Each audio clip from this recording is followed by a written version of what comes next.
All right, everybody. Hey, thank you for joining. My name is Andrew Alvarez. I'm the Latino Conservative. How y'all doing out there today? This Wednesday, we're halfway through the week. Hump day. You know how it goes. So before we get started, you know the drill. Like, share, subscribe to this. And, if you're out there, drop a comment or two. Let me know that you're actually listening. All 5 listeners out there, or I think I've got a total of 575 subscribers out there. But if you're on YouTube, hit that alarm button so you know each and every time that we come on, which right now it is Wednesdays and Fridays.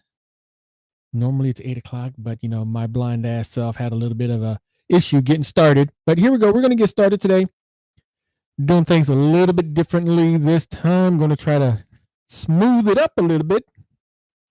So as the title says, we're going to talk about the big, beautiful brawl. I mean, big, beautiful bill, but brawl kind of seems to be the sentiment of it, because that's what's going on right now. It just passed Senate just now, barely. I actually say maybe like yesterday or the day before, but barely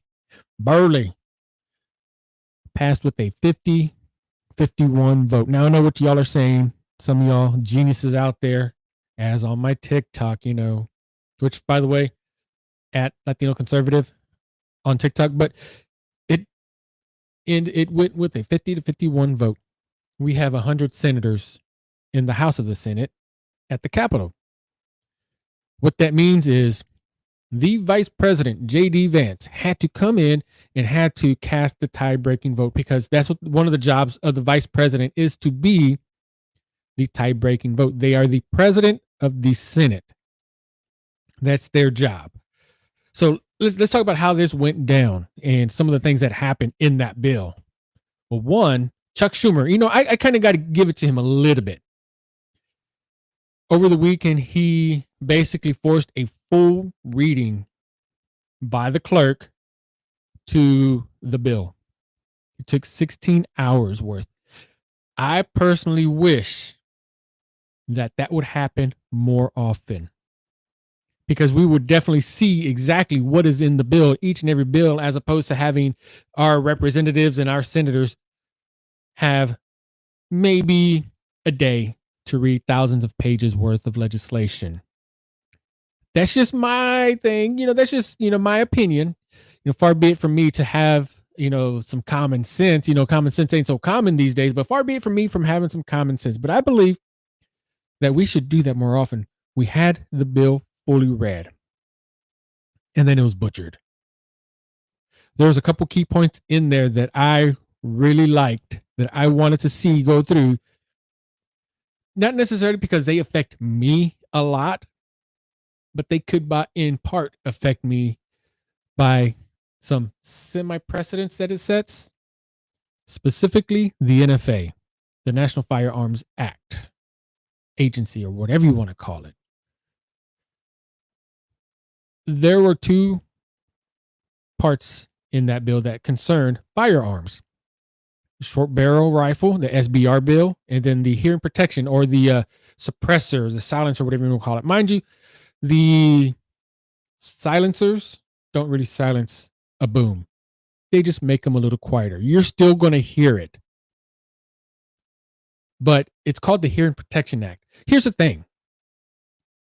The Second Amendment specifically states shall not be infringed. I'm going to say this.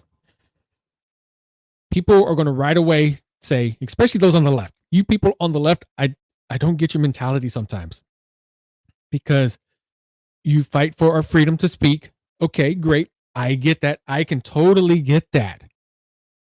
You make hateful comments. Go visit my TikTok. You will see them evidently on there. Racist comments towards me. You're fighting for that, but you're not fighting for our Second Amendment. Saying the Second Amendment was written when muskets were still a thing, and they only pertain to muskets and the weaponry at the time. Well, no, you look at the Federalist Papers.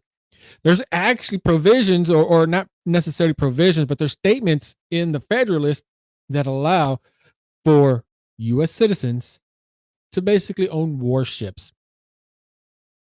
Any weapon that the U.S. has, technically, a private person can have as well. I mean, let's just look at Lockheed Martin and Boeing. Some of the creators of our jets that we have, some of the creators of the big nuclear weaponry that we have, those are owned by private entities before the U.S. government buys those items. Something to think about there. Yeah, I know you can talk about, you can discuss and debate the issue of them having clearances and whatnot, but let me get back to my point. If you restrict the Second Amendment, talking about the muskets that were the weaponry of the time, our freedom of speech is at risk because the communication methods at that time were pen and paper. Our postal office that would allow us to communicate cross country, I don't believe there were motorized vehicles back when the Declaration of Independence was written and the Bill of Rights was written. Somebody fact check me on that. Drop it in a comment if you can fact check me correctly on that. But the point is that SBR, the short barrel rifle, and the suppressor were taken out of the bill. If I am a homeowner and I want to have a short barrel rifle for my personal use, my personal defense, I shouldn't have to pay taxes and get all sorts of permits and blah, blah, blah, yippity yoodah to get that. That is my item, just like it is my car. It is my truck. If I want to have my truck squatted, even though I don't because I think it looks dumb, but if I want to squat my truck, then damn it, I want to squat my truck and I should be allowed to do that. The parliamentarian took those items out of the bill, stating that they weren't budgetary, so they need to be removed. And you know what? Okay, if you want to go that route, fine. How many items in past bills have been non-budgetary but were left in the bill? Now, that big, beautiful bill, the one big, beautiful bill, the one big, beautiful brawl is a budget bill. Big omnibus bill. It is a budget bill. By those standards, by that standard, every single budgetary bill that was passed should have had any non-budgetary item removed. Now, I believe the House, when they get that, they can put that back in by maybe tying an item of budget to it. But at the same time, if they do that, chances are it's going to cost something. Maybe if they find a way to reduce the budget spend off of that, they can legitimately include it in there. But I believe that if it goes back to the House, it needs to be added back in, whether they're adding to the budget or removing to the budget, because that is our freedom. That is our freedom. I'll let you sip on that for a little bit. So other things that were added on there. Let's see. Now, I do wanted to talk about the parliamentarian, mind you. This is a position that was created in the 30s, 1937, if I'm not mistaken. Again, somebody fact check me on that. But since then, we've only had 7 Senate parliamentarians. That's not an elected position. You don't run for Senate parliamentarian. That is an appointed position. The current parliamentarian has been in office or been in position since 2012. 2012. That is now, it is about 10, 13 years. Previously, over 70 years, there have been 7. So each one lasts about 10 years. That's a long time in the political scheme, but that gives them a lot of power. They're not elected, they're chosen. They're chosen as much as Kamala Harris was chosen for her campaign to be vice president. This Senate parliamentarian was chosen when Barack Obama was president. Think about that. Think about that. They have almost as much power as the Speaker of the House. The Speaker of the House is elected by the House members and voted on by the House members. This parliamentarian, being in office since Barack Obama, kind of controls what goes on and what goes on and what doesn't go on in the House of the Senate. I think that whole position needs to be reviewed, reorganized, restructured, and whatnot. But let's talk about what else she has done.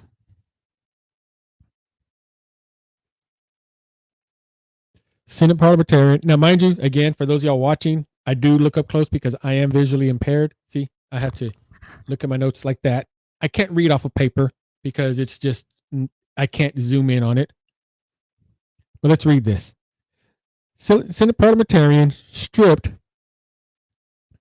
key item supporters supports deregulation of Medicaid caps and litigation bond. So immigration bond, I'm sorry. So Medicaid caps. People are already talking about how Republicans are going to strip away Medicaid. Well, specifically, it's reducing the amount of Medicaid the federal government pays to the states, specifically for illegal immigrants. Now, I personally think myself that illegal immigrants should not have access to Medicaid on the federal level, at least. And personally, if you want, you can go, local and state as well. But they don't pay into our Medicaid system. Our Medicaid comes from Social Security. Social Security is driven by payroll. People pay almost half of their paychecks, half of what they earn into Social Security for as long as they work. It gets paid into there. And if you don't pay it, you got to pay it at the end of the year, through your 1099 or whatnot, because you still got to pay taxes. Illegal immigrants don't do that. People talk about how they get paid and they're taxpayers. Well, they pay sales tax. I get that. I 100% get that. But if they're illegal, they don't have a Social Security number. If they don't have a Social Security number, they can't put into Social Security. And not paying into Social Security means you should not benefit from Social Security. Also, on Social Security, people look at it as a retirement plan, which I think is absolutely dumb. You should be having other accounts for your retirement. The original purpose of Social Security was to help women. That's right, women. It was supposed to help women whose husbands either died, like in a war, or couldn't work anymore. It was set to help them out, not for the actual retirement fund for people. Now, people that are too big, that I'm not going to say can't work, but won't work. Now, I understand there's people that can't work. I myself can't do my full-time job anymore. I cannot. I've tried. I just can't. I can barely do this. And this is just me yelling at a camera for a little bit. But people who won't work get Social Security. And I think it is it's theft is what I think it is. I personally know a few people who fall into that bucket. I dated a girl one time for quite a few years, and she would not work. She wanted me to write her letters. so she could send to the Social Security office saying that that she hired me, or that I hired her to work for me for doing this or that or whatnot. And I'm like, no, I can't do that. That's lying. And that could come back on me. That could come back to haunt me later on if I'm not careful. She did that just so she can keep getting that check that she didn't work for. This same girl, she ended up getting a job, but made sure she only worked so much that she wouldn't interrupt her benefits. Then, at the end of the year, when she was filing for income taxes, I mean, this chick would get like $10,000 of income taxes because she had 3 kids. I was struggling and I had to pay income taxes because I went to work every single freaking day, paid my child support. You know, I worked my ass off and I was struggling, sometimes barely making ends meet. Sometimes there was more month than there was paycheck. But I didn't get to benefit from it. She benefited all the time from Medicaid because she was on Social Security disability for a hurt knee.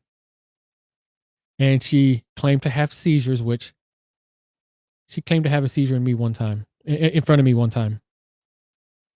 And she didn't change at all. Nothing affected her. She was like, oh, I'm seeing sparkles. Okay, I'm done. That was literally it. Literally it.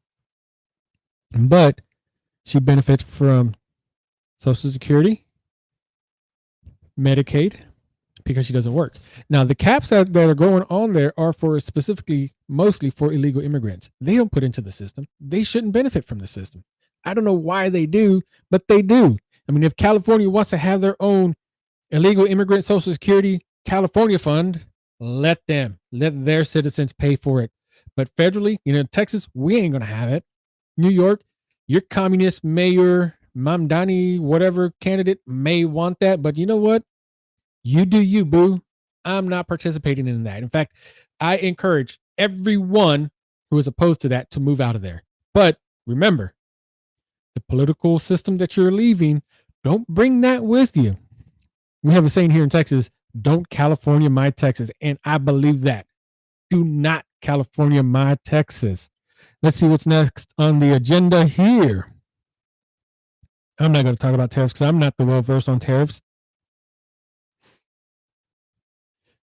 July 4th, security alert and protest warnings. So the Department of Homeland Security raises national threat level through September 22nd. Concerns about lone wolf terror threats amid global tensions with Iran. Now, here's the thing. Oh, here's another section on that. Free America protests planned in major cities on Independence Day. Okay. Take a sip on that for a second. Let me let you dwell on that for a second. Drop me a comment. Let me know what you think about that.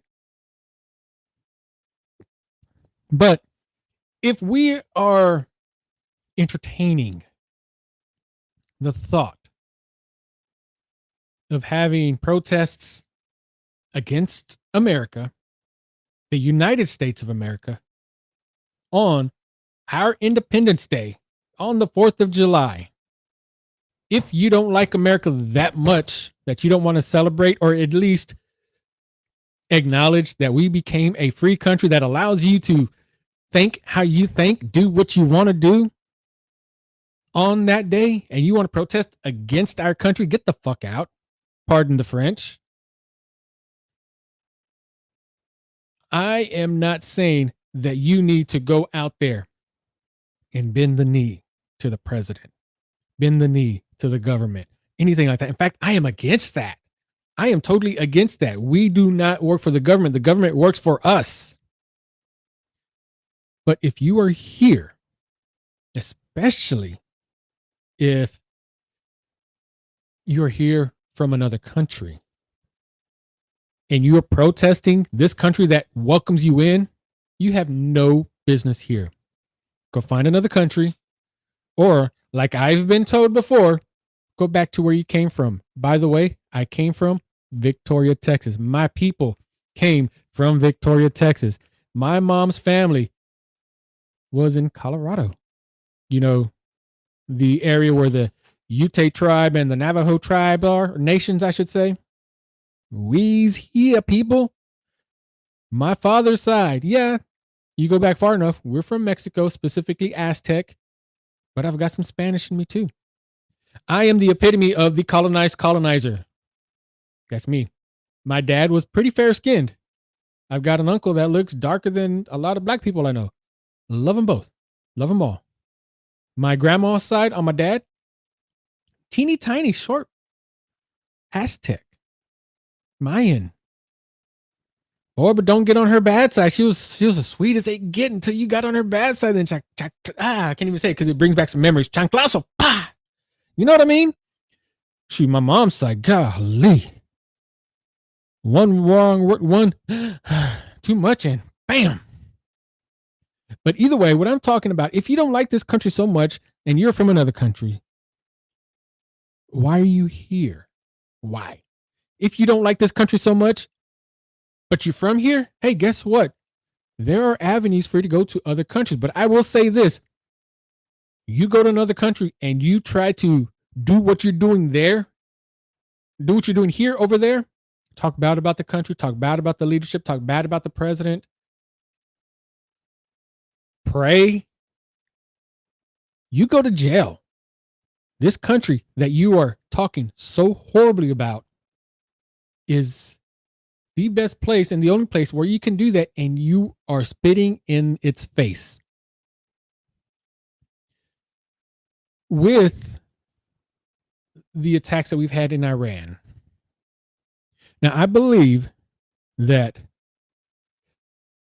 it's just quiet now. I don't believe it's settled down. You know, in fact, the Bible tells us specifically it's going to get worse over there. You know, you got the whole rod of Elam, which could be very well could be the whole bow of Elam where it was destroyed. The bow standing for the power of Elam. Elam is modern day Iran. It could very well be that us going over there, destroying their nuclear facilities, could be that was that prophecy coming into to light. Could be that. It could be something bigger. But eventually, it's going to get worse. Eventually, the United States is also going to stop helping Israel. I don't know if it's going to be because politically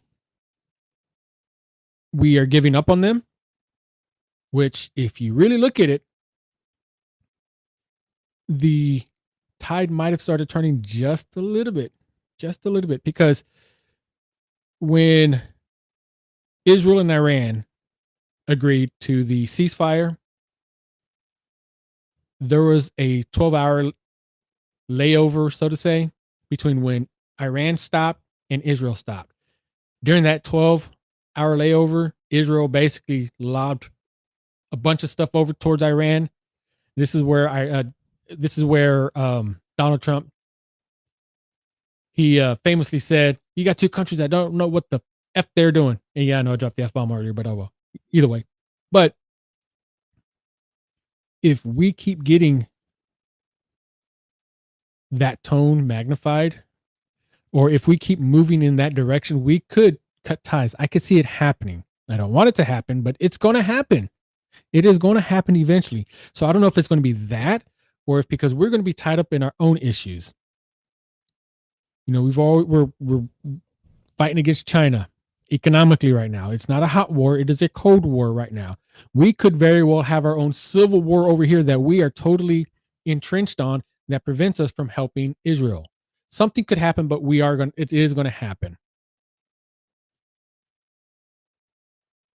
That would give time. That would give a way for a lone wolf actor or sleeper cells or something to that extent to happen here in the United States. We don't know who's over here now, but I do know that recently in Mississippi, there were at least 3 Iranian nationals arrested by ICE that were here illegally. One of them still had their active military identification on them.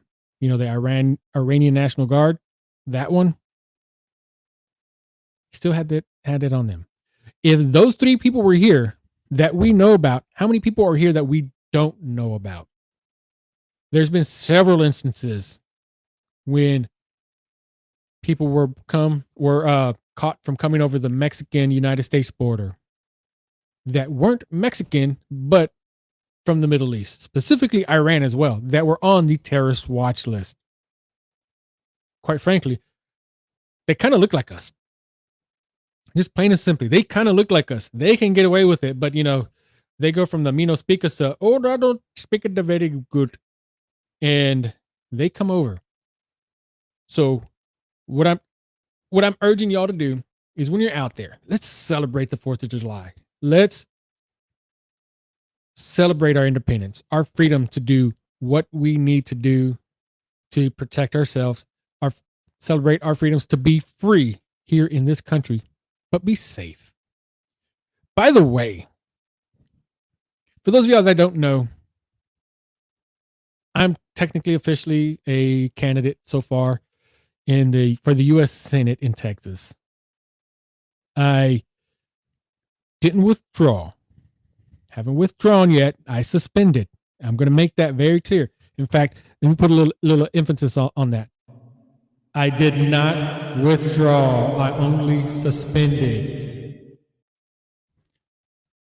And I keep that because if for some reason something happens and Ken Paxton cannot finish the race, I have the option to reinstate my campaign. I do. I may go in and pay the filing fee myself just to make sure that I'm on the ballot. Now, if for some reason something happens and I win, I don't see it happening. I really don't see it happening. But with the momentum that I was getting in just the short time, with the small amount of money that I spent, really, all I spent was gas money, going to a few different places, and $20 for a website, $20 for a phone number. That's it. That's all I spent. I was getting people. In fact, I'm still getting people reaching out to me over this.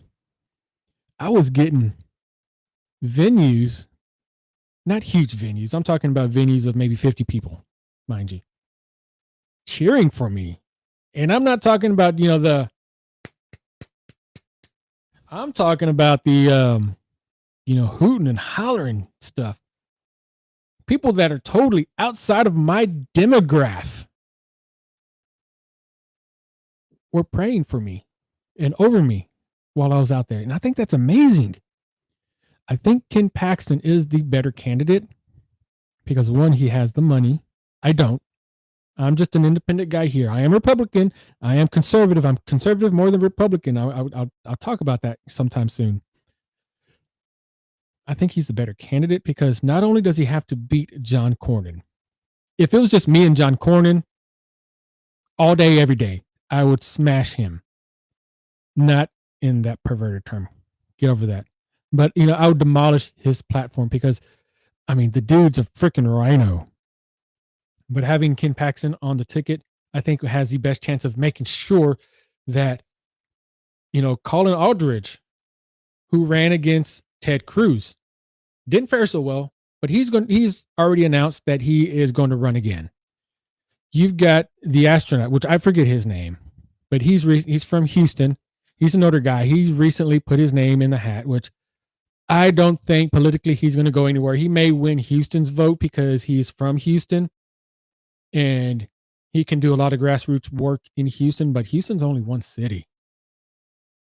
I had support in El Paso and Brownsville with I'm not going to say the term, but if you want to follow me, hit me up to consult with me on how I did it.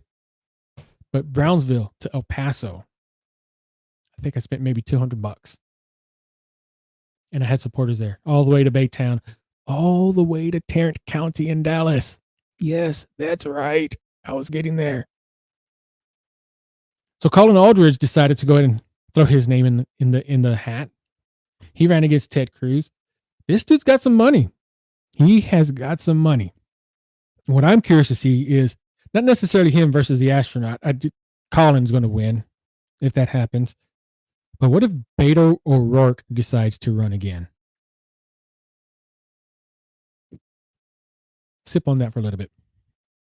What I am guessing, and I think what the media wants, and absolutely 100% what John Cornyn wants, is for the media to cover John Cornyn versus the Democrat. That's what they were doing already, because I was already gaining ground against John Cornyn.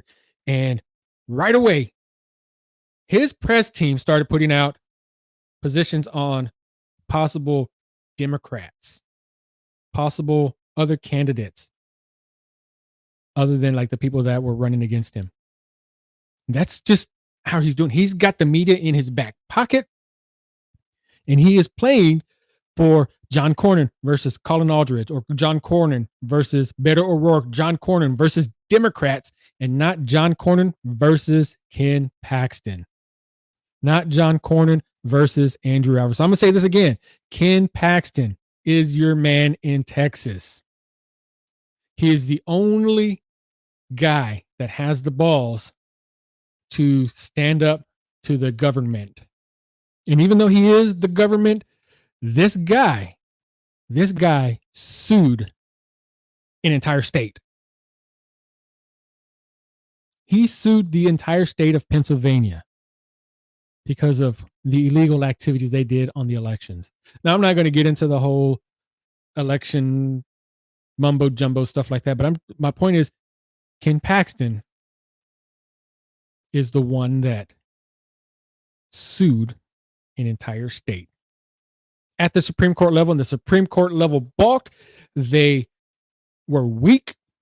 They didn't want to take on the case, but that didn't stop him. He kept on going. Now he is out there running for Senate. Now, I'm a little afraid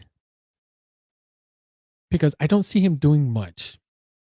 I feel like he's only going strictly by name recognition when he should be out there. You know, the grassroots effort is still a big, huge tool.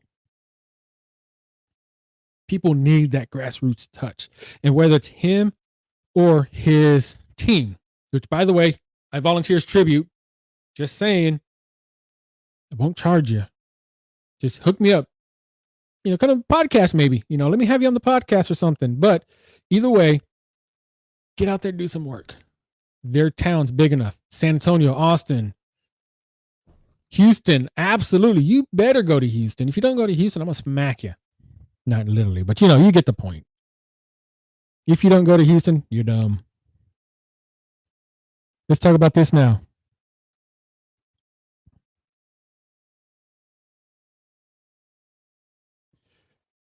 Ooh, this is a good one.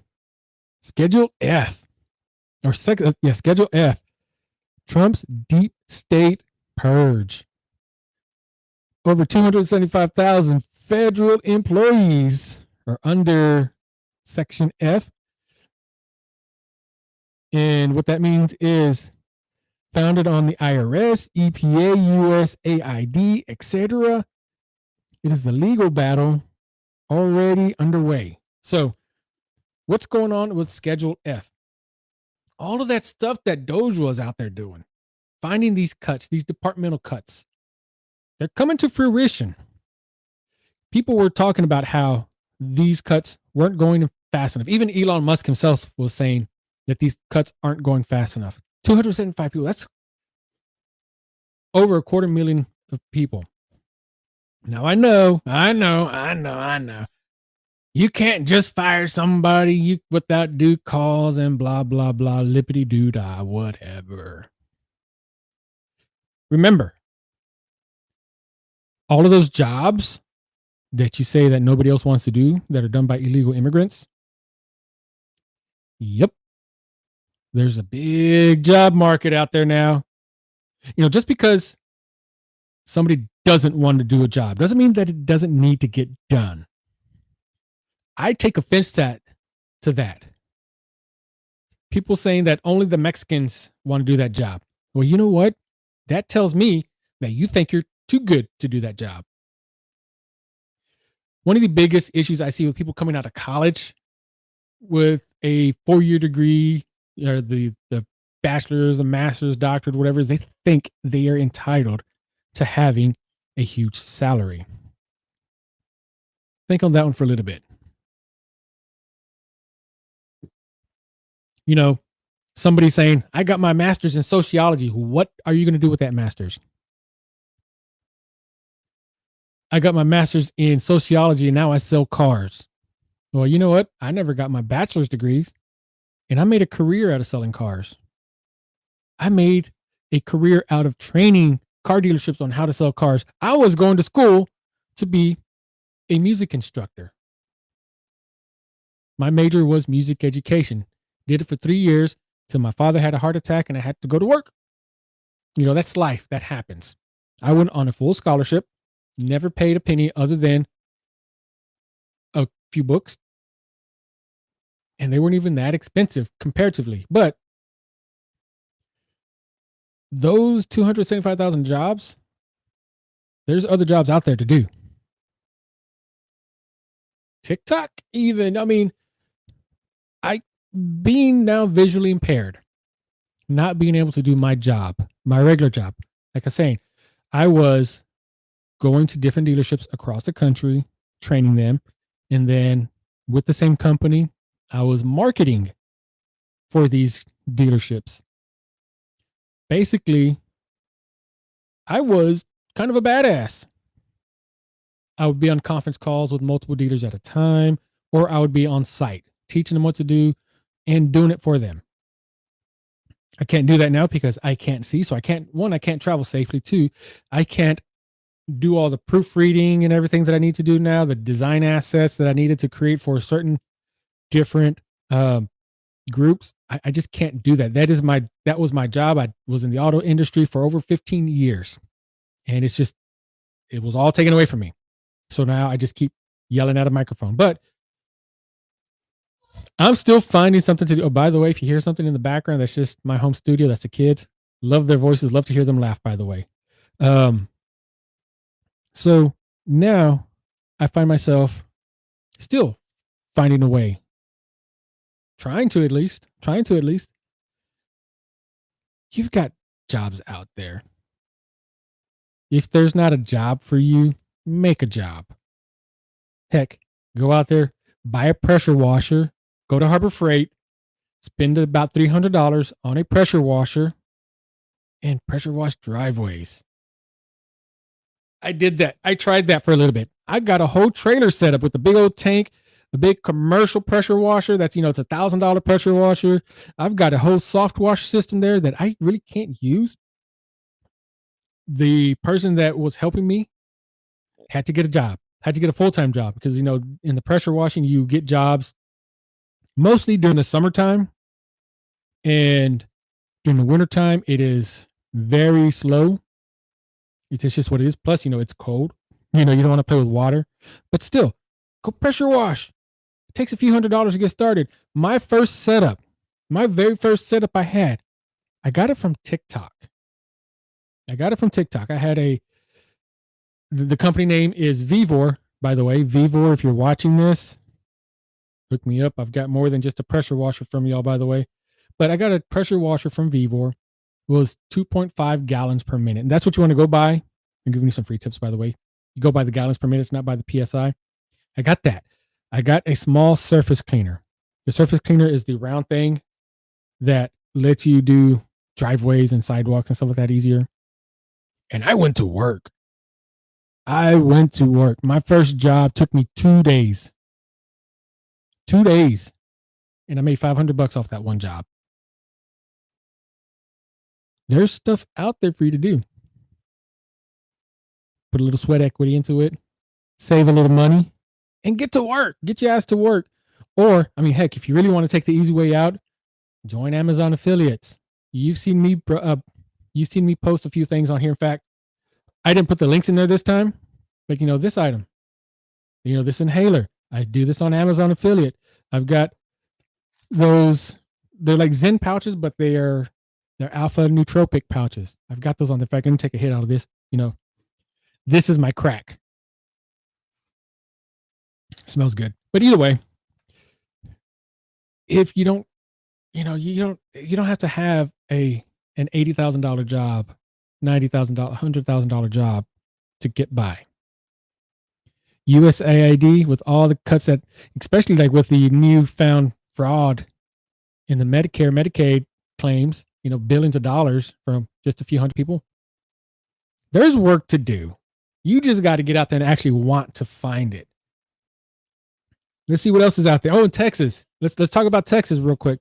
TxDOT and President Trump are pushing for more control. TxDOT to have more control, which is Texas Department of Transportation, to have more control, over the roads and infrastructure and whatnot.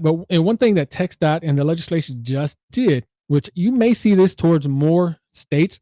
I've seen this in some states in my travels where you buy a car and, Texas, we had these paper plates that would get printed out.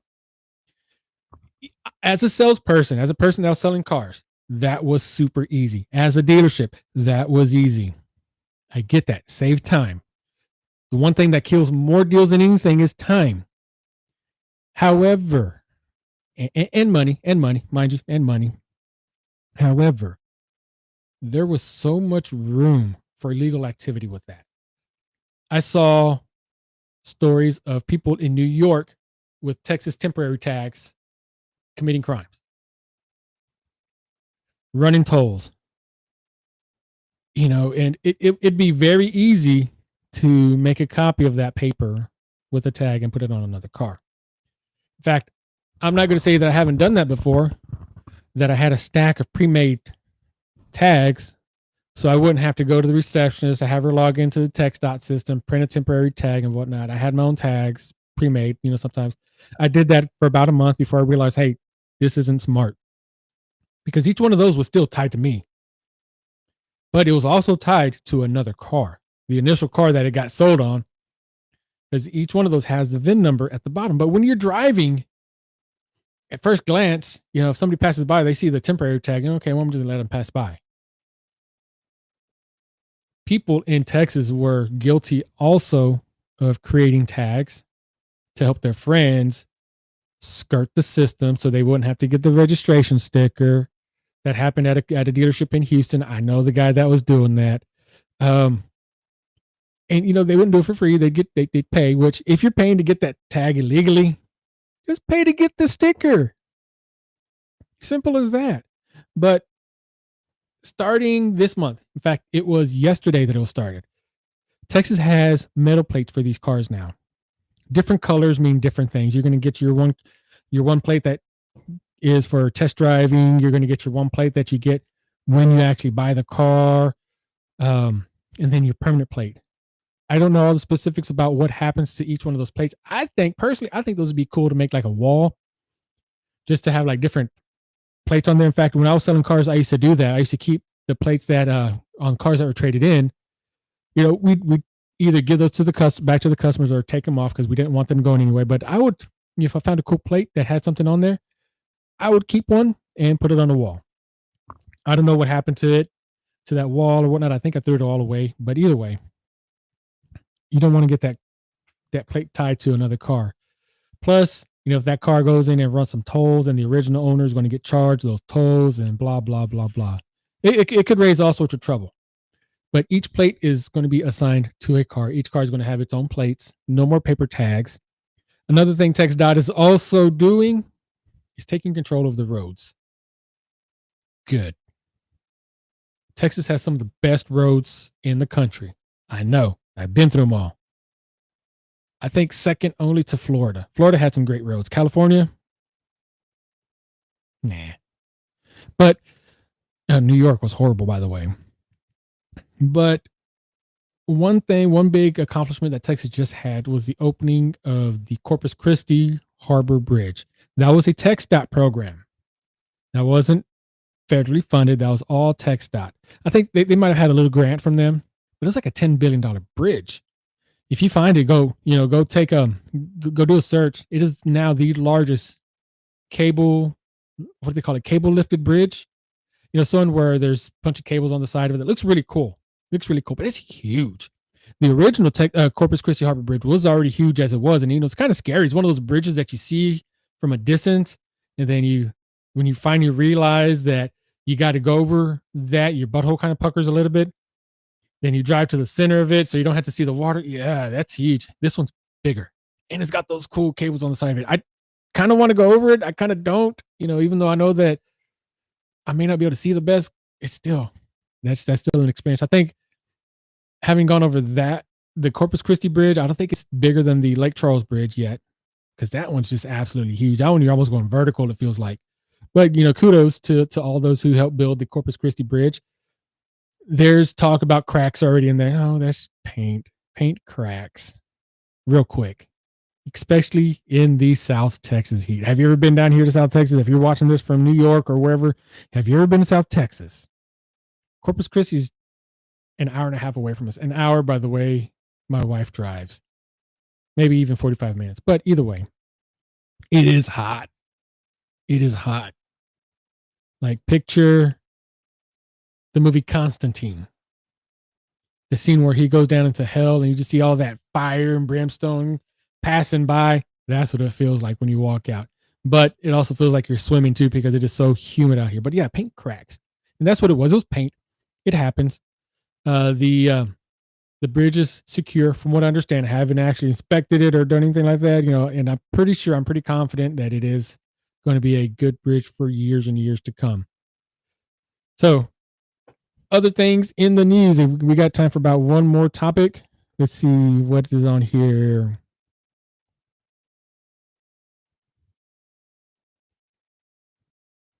No, we already talked about that. Oh, Texas legislative session.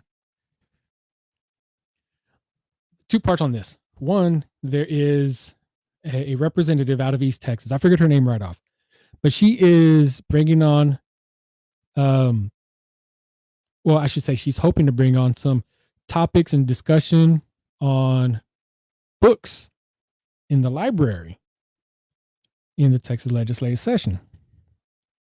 Specifically, books that contain pornographic material in them and children having access to them.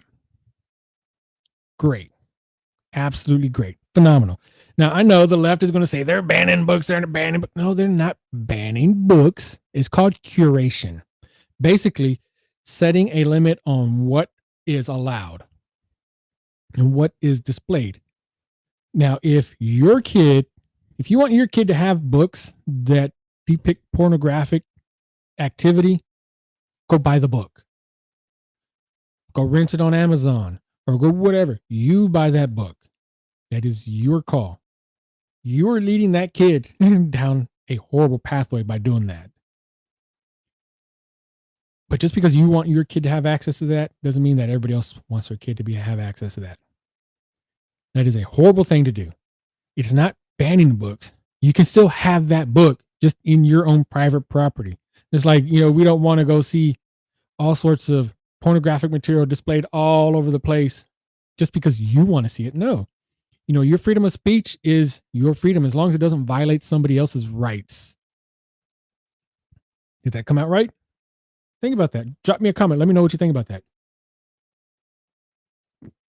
But I say kudos.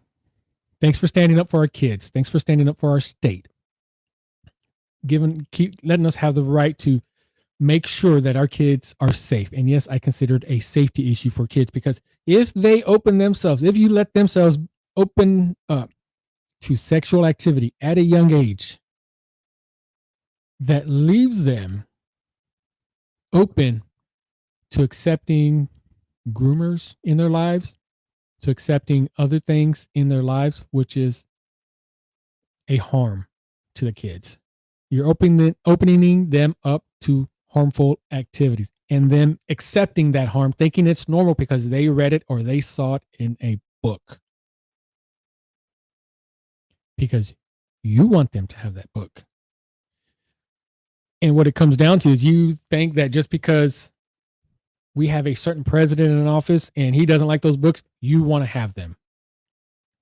I'll tell you what, if you want to have them, go buy the books yourselves. You take that responsibility on yourself, but don't come crying to me when your child accepts horrible actions or has actions taken on them because of what you did. That is your fault. That is your blame. One thing I would like to propose to our legislators as well is to bring on the issues of property taxes in the state. Governor Abbott just signed into law 3 pieces of legislation that help reduce the property taxes that owners have to pay here in Texas. Great. I love it. Awesome. I'm not a homeowner, but I'm affected by property taxes too, because when property taxes go up, so does my rent. Because the landlord, the actual homeowner, has to compensate for that, has to recoup those costs. He can't just keep accepting those and lose money on this property. No, he has to actually recoup them. And you know what? I understand and I do pay those. So it affects me. However, within a matter of days, maybe even the next day, when Governor Abbott announced that he signed those bills, there is a story in our local newspaper called the Victoria Advocate. Our county tax assessor and other officials put out a report saying that Victoria County tax property values is going up, that our market value is going up. Who determines the market value? The county does. The county does by assessing an appraisal value to that. You know, the whole CAD, the county appraisal district, assigns a number, whatever they want. What they do in a lot of cases, and I've seen this happen, where they will go in on Google Maps or Google Earth and look at a house and say, it is twice the square footage that it actually is. They never went to that house. There was one house in specific that said that it was 3,000 square feet because it had a vaulted ceiling. The vaulted ceiling had another window on there. And on Google Earth, it looked like it could have been a second story. So they assessed it as such. It was a 1-story house. Now, mind you, it was a nice 1-story house. So it should have had a certain assessment to reflect that. But they assessed it as a 2-story house, which gave it double the square footage. And they used their calculations, their abacus and whatnot, and put a number on there, carry the 2, drop the 7, and assessed it at double its value. That homeowner was paying basically double the property taxes for years. Now, you can contest 1 year. You can contest the assessed value, but what's going to happen to all that extra money that he paid? Nothing. It goes into the county's pockets. So I am proposing to Representative A.J. Louderback and Senator Kokhorst to help with a legislation that would not necessarily freeze, but limit how much property values can go up just based off an appraisal. Now, I want counties to have professional appraisals actually get up off of their asses and go and actually appraise these homes. Plain and simple. And if there is an old dilapidated shed on a property, that does not increase the value. Right now it does. But if that shed is falling over, as long as it still has the 4 walls up there, that property value increases, which I think is bullshit. It actually decreases from the value because the next person that comes in and buys that knows they're going to have to put in work to demolish that shed, remove the junk. And if they want to keep that shed, they're going to have to rebuild it. They're going to have to put in extra money to make that property value up to what they say it's going to be. So that's a bullshit statue there. Either way, Guys, I went on a little bit today. I was kind of long-winded. Oh, well, that's me. Trying to find my mouse here. I can't always find the mouse because, I can't see very well. There it is. So, but I really do appreciate y'all letting me rant and rave at you today again. My name is Andrew Alvarez. I'm the Latino Conservative. Don't forget, like, share, subscribe, do all of that stuff that you normally do. And drop me a comment. Let me know where you're listening from.